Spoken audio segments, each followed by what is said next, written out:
Perhelatan pemilihan kepala daerah serentak memunculkan pihak yang menang dan kalah antar pasangan calon yang bertarung. Bahkan kejutan demi kejutan juga telah terjadi, seperti halnya yang terjadi pada pemilihan wali kota Makassar.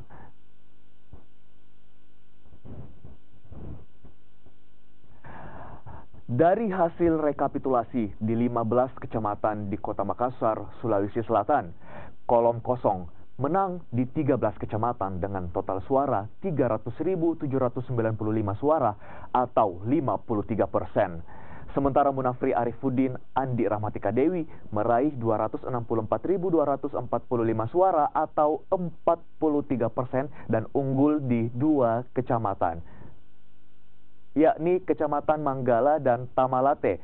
KPU Makassar telah menetapkan hasil perolehan suara yang ditandatangani oleh Syarif Amir selaku ketua dan 4 komisioner lainnya, yakni Andi Syaifuddin, Rahma Sayed, Abdullah Mansur, dan Wahid Hashim Lukman.